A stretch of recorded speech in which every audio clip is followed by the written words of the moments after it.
Olá, pessoas! Fazendo aqui uma transmissão ao vivo, que há muito tempo que eu não faço uma transmissão ao vivo, mas vamos lá, né?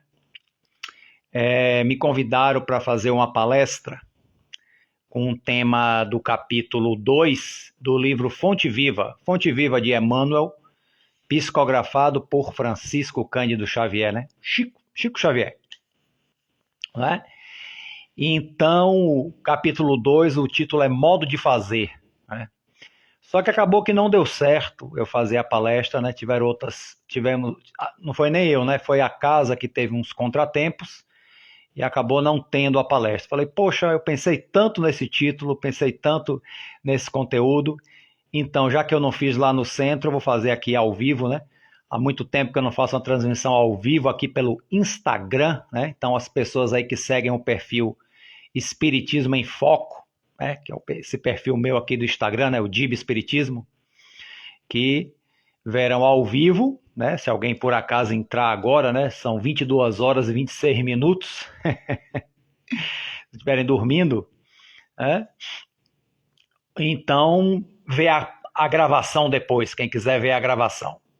Mas essas lições de Emmanuel, desses livros, né, que nós chamamos série Fonte Viva, né, que inclui o próprio Fonte Viva, que é o caso do texto utilizado aqui, o Caminho, Verdade e Vida, o Vinha de Luz e o Pão Nosso, né? São esses 4 livros que compõem essa chamada série Fonte Viva.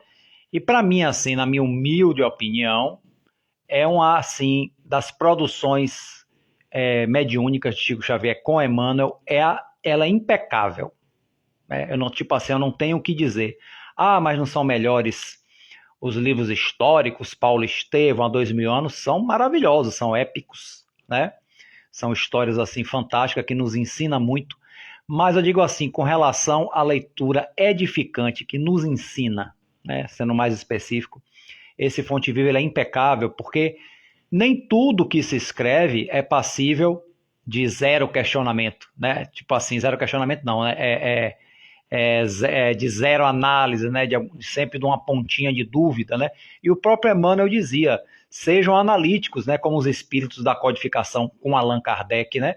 Sejam analíticos, usem a razão, rejeitem 10 verdades, mas não aceitem uma só mentira. Essa é a palavra de um espírito desencarnado, né? Erasto, que trabalhou junto com Kardec, né, na codificação. E Emmanuel segue a mesma linha, dizendo para Chico Xavier, se eu me afastar de Jesus ou de Kardec, você se afasta de mim e segue com eles, né? Então, assim, se há, como por exemplo, na minha opinião, a leitura de, por exemplo, estou repetindo demais a expressão, por exemplo, agora eu esqueci, O Consolador, que na verdade é um livro que imita um pouquinho o Livro dos Espíritos, né? Eu não sou muito chegado nessa leitura de Emmanuel, e A Caminho da Luz, que tem muita coisa polêmica sobre transição planetária, coisas passíveis, né, de vários questionamentos. Beleza. Mas e as séries históricas são maravilhosas, mas sempre tem uns debates, mas será que é real, ou será que é ficção, né? Sempre tem essa coisa. Mas essa série Fonte Viva não, ela é impecável, ela analisa, né, as passagens, né, dos evangelhos, ou então das epístolas, como é o caso aqui desse capítulo 2, é baseado num trecho de uma epístola, né? De um versículo, para ser mais específico, o versículo 2 do capítulo 5 da epístola aos Filipenses, né? Então, Emmanuel faz essa análise desses conteúdos realmente do cristianismo primitivo, tanto os evangelhos quanto aqui as epístolas, né? Nessas obras. Então, aqui, a Epístola de Paulo aos Filipenses, capítulo 2, versículo 5, diz assim: de sorte que haja em vós o mesmo sentimento que houve também em Cristo Jesus. Nossa Senhora. Olha a exortação de Paulo aos Filipenses e a todos nós que lemos essa epístola, né? Que haja em vós o mesmo sentimento que o Cristo, né? Haja evolução, né? Haja evolução espiritual para haver em nós o mesmo sentimento que Jesus. Mas é uma exortação que Paulo faz a todos nós, né? Que nós devemos escutar, né? E aí o nome desse capítulo é o modo de fazer, né? E aí Emmanuel diz assim: todos fazem alguma coisa na vida humana, por menor que seja, né? Até os preguiçosos fazem alguma coisa, né? Todos fazem alguma coisa na vida humana, mas raros não voltam à carne para desfazer quanto fizeram. Olha só, raras as pessoas que voltam, né, que reencarnam, que voltam à carne para desfazer coisa errada do passado. Porque se a gente encarnasse, gente, apenas para construir coisas boas, a encarnação seria muito mais produtiva. Mas nós ainda, quando encarnamos, viemos com esse duplo objetivo: construir algo, né? E desfazer algo da encarnação passada, normalmente algo ruim que precisa ser desfeito, né? Então, raros voltam à carne, segundo Emmanuel aqui, eu acredito, né? Que voltam à carne e sem ter alguma coisa para desfazer do passado. E aí eu falei do preguiçoso na estante aqui agora, né? Aí Emmanuel diz assim no segundo parágrafo: ainda mesmo a criatura ociosa, né? Ociosa que não faz nada, não dá um prego numa barra de sabão, né? Que passou o tempo entre a inutilidade e a preguiça, é constrangida a tornar a luta a fim de desintegrar a rede de inércia que teceu ao redor de si mesma. Porque essa atitude preguiçosa, indolente, traz consequências ruins, né? Ah, mas a pessoa é preguiçosa pelo menos não fez o mal, mas também não fez o bem. Está lá, né? Eu não lembro qual é a pergunta, eu não sou de decorar, eu sou desses computadores humanos que decora a questão do Livro dos Espíritos. Mas há uma resposta dada pelos Espíritos, né, a Kardec, que diz assim: não sois só responsáveis pelo mal que fazem, mas pelo bem que deixam de fazer. Olha só, isso chega a dar um arrepio aqui na coluna, né? Não basta só não fazer o mal. Não fazer o mal, ótimo. Se você não fizer o bem, mas não fizer o mal também, menos mal, né? Mas é necessário também fazer o bem. Muitas vezes a gente não faz, e muitas pessoas às vezes não fazem o mal, não é por elevação espiritual, nem bom caráter, não. É por preguiça mesmo. Até para fazer o mal tem preguiça. Sendo que a preguiça já é um mal, né?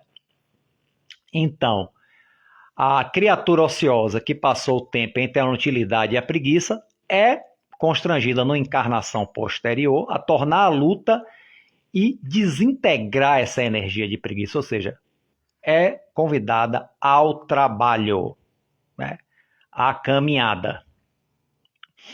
Somente constrói, continua Emmanuel aqui, somente constrói sem necessidade de reparação ou corrigenda aquele que se inspira no padrão de Jesus para criar o bem. Então, quem se inspira no... O que seria o padrão de Jesus, gente? O padrão de Jesus é fazer o bem desinteressadamente, né?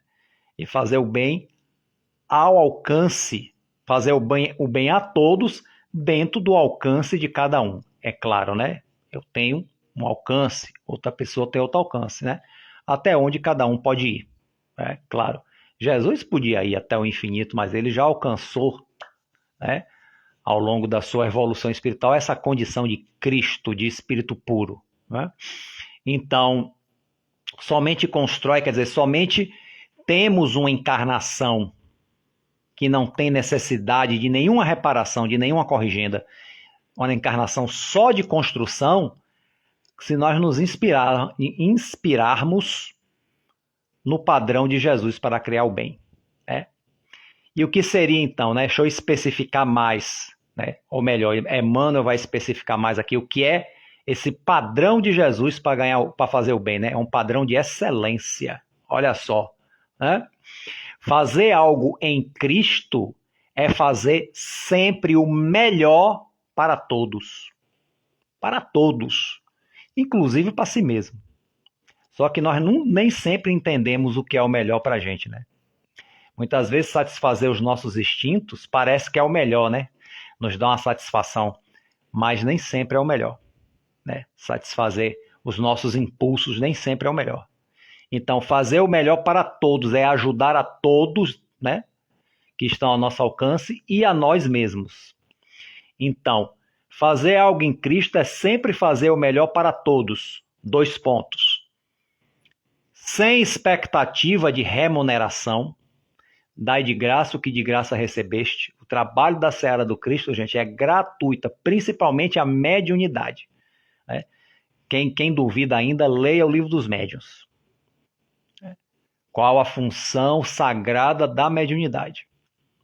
Que não deve ser vendida a preço de ouro, a preço de dinheiro, porque é uma faculdade espiritual. Sem os espíritos, por exemplo, eu sou médium, mas se não tiver espírito, eu não tenho mediunidade. A mediunidade é a capacidade de ser o intermediário entre o plano espiritual e o plano material. Se não tiver espírito, não tem fenômeno mediúnico. Então não é algo meu para eu estar vendendo. Eu vendo o quê? Os meus talentos, aquilo que eu aprendo, minha profissão. Aí faço o serviço remunerado, mas na seara do Cristo não. Então, sem expectativa de remuneração, sem exigências, a não ser exigir de si mesmo o máximo possível, mas até essa exigência de si mesmo, gente, tem que ter um limite, né?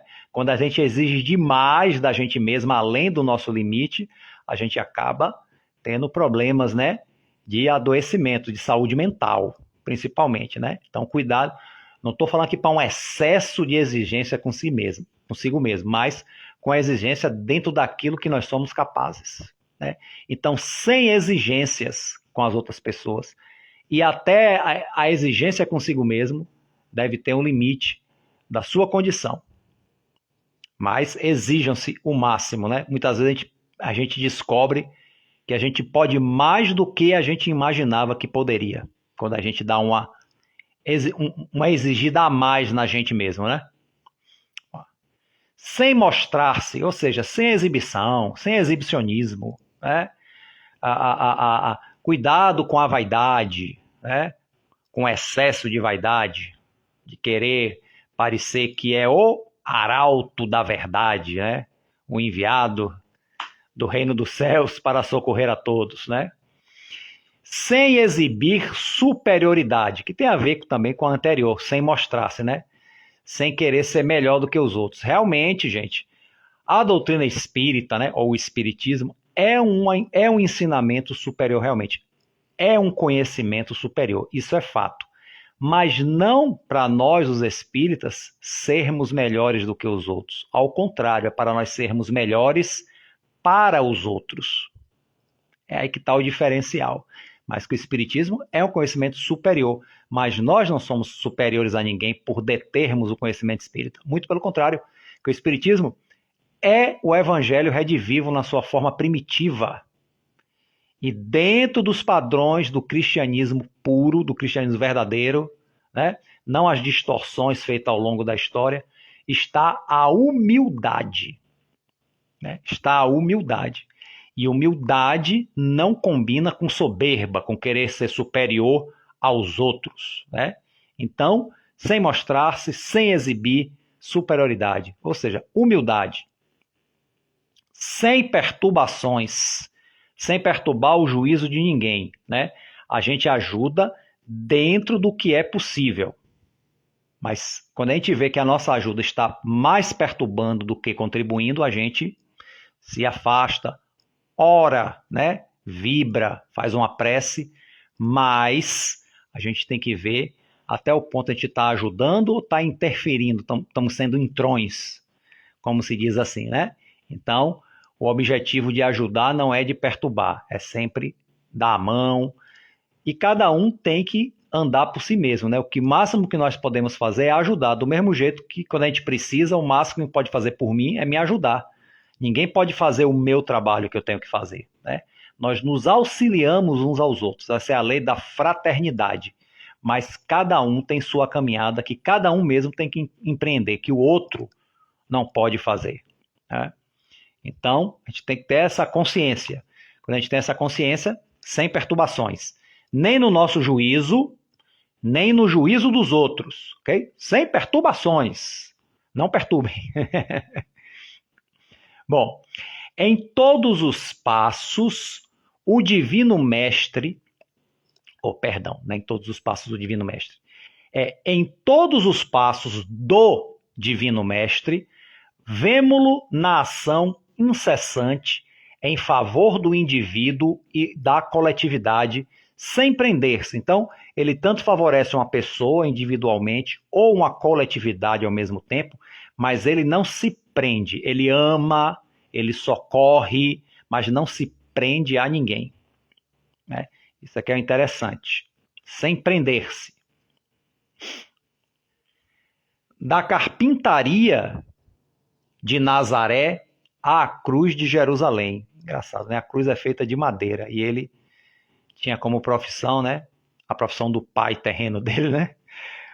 José, que era carpinteiro, ele entrou nesse ofício, pelo menos reza a história oficial, né? Que ele era carpinteiro, né?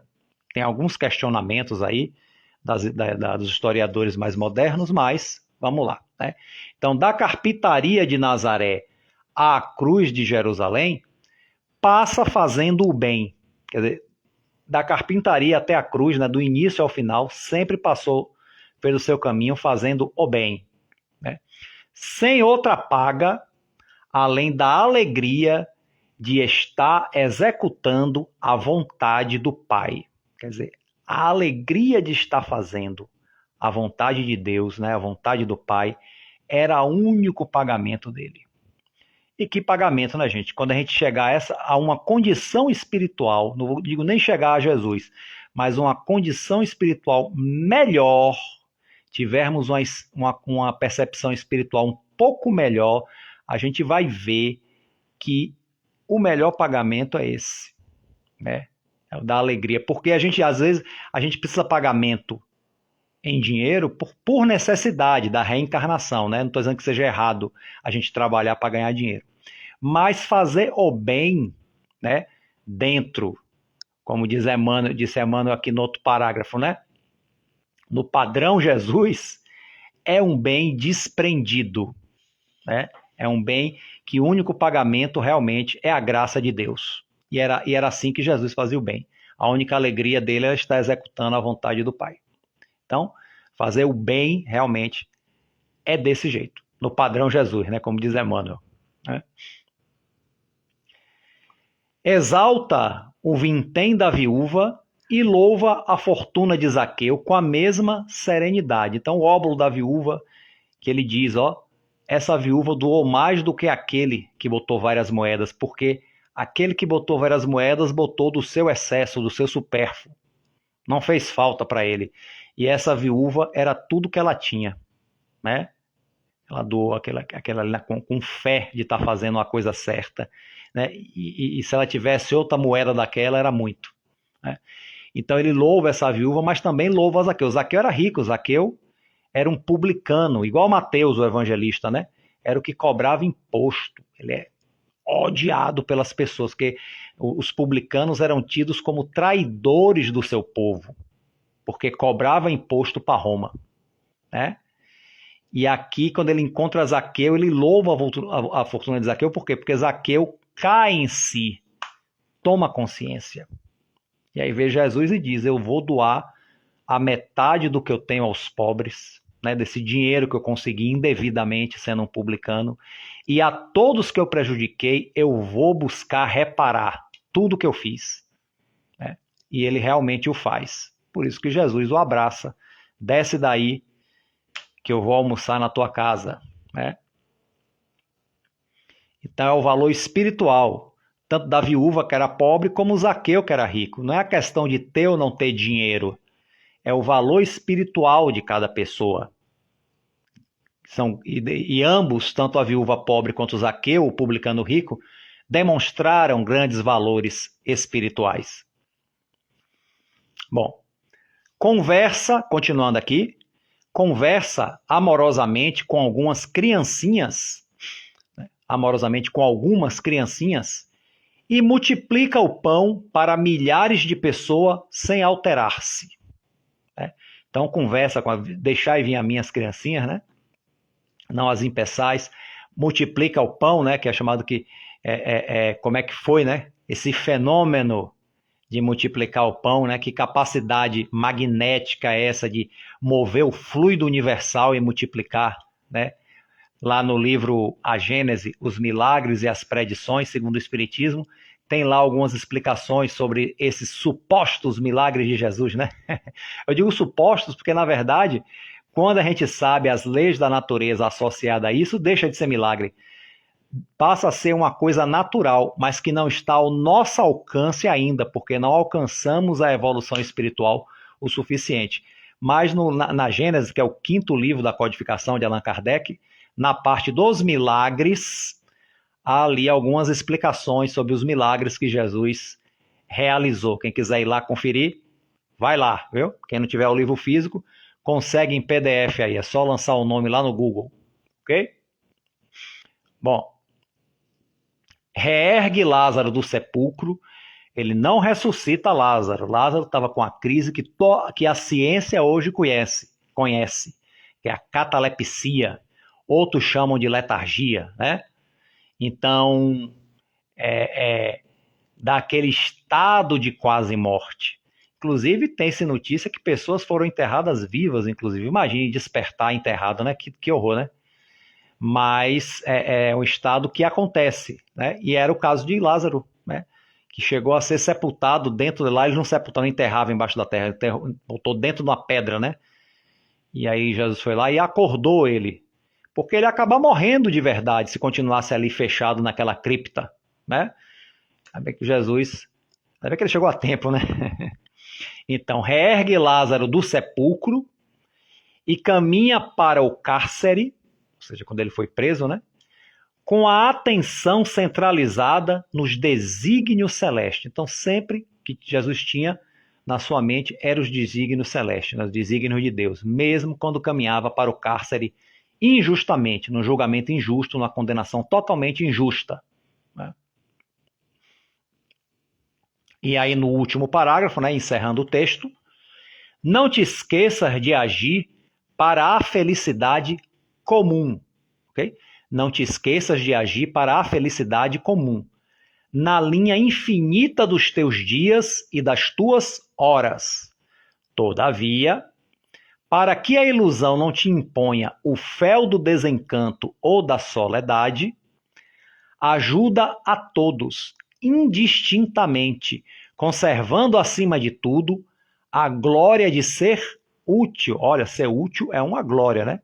A glória de ser útil, de modo que haja em nós o mesmo sentimento que vivem em Jesus Cristo. Ou seja, gente, para a gente ter um sentimento pelo menos parecido com o de Jesus, ser útil, Emmanuel já está passando a bola, é um caminho.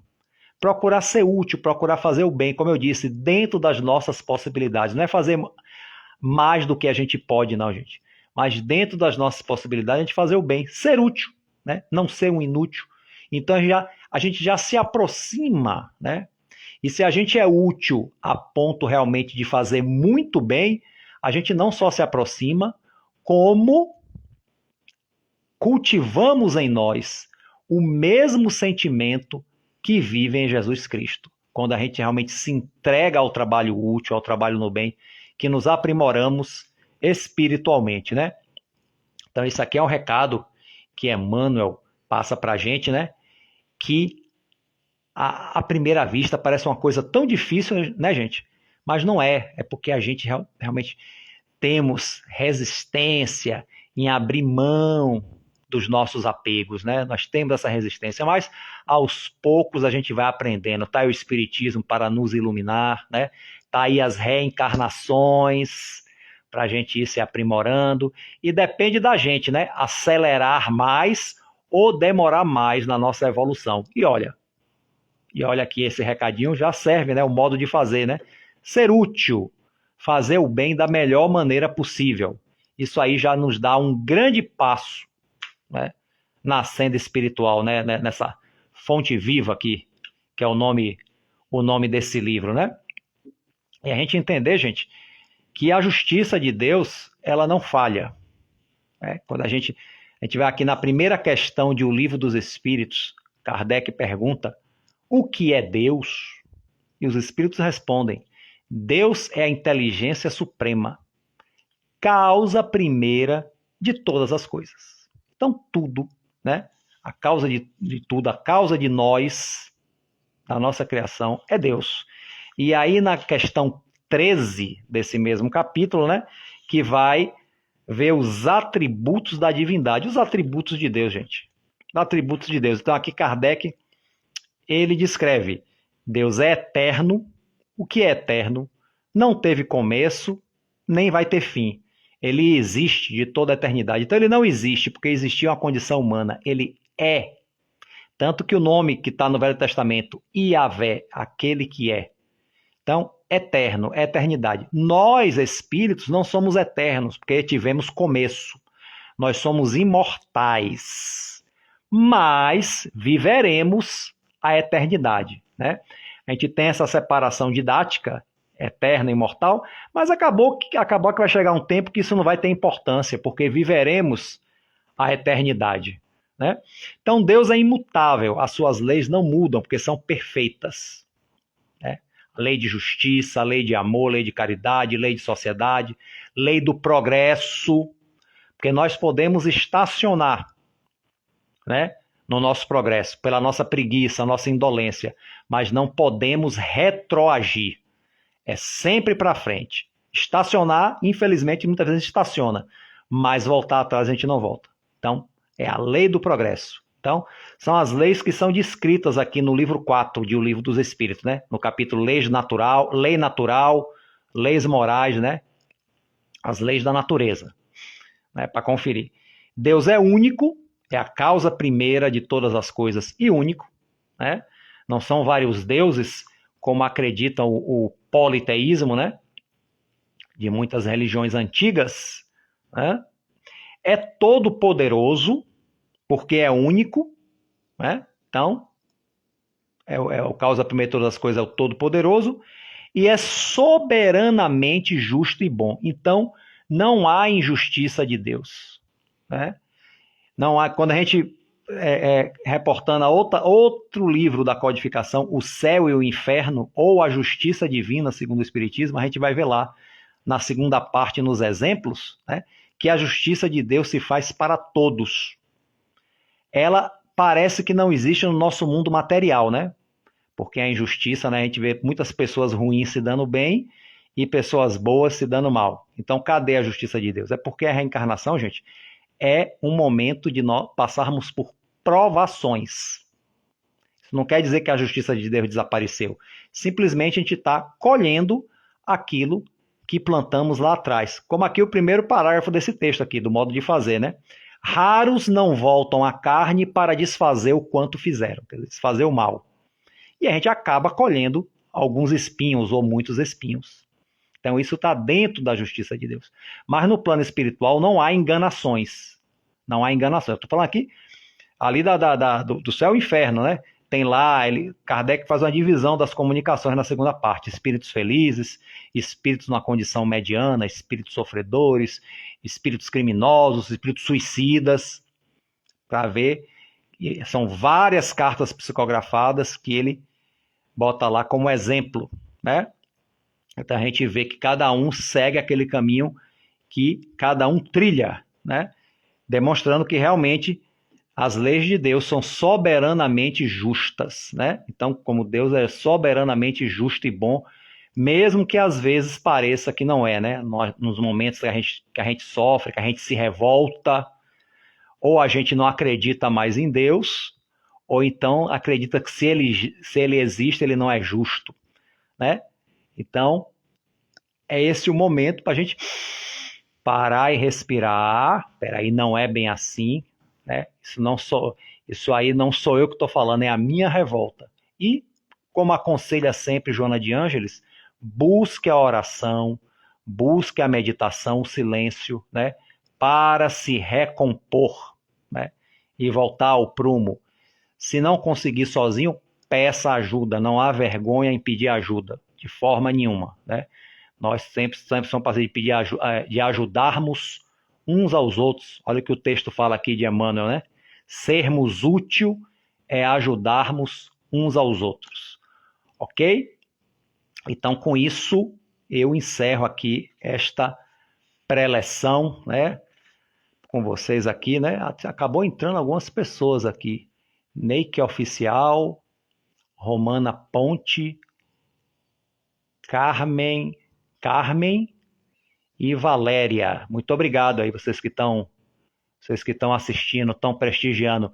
Espero que tenha sido útil, né? Quem já entrou já tinha começado, depois rever a gravação, a parte inicial, ok? Muito obrigado a vocês aí que estão assistindo, que estão acompanhando, e a você aí que estiver vendo a gravação do vídeo, obrigado também, né?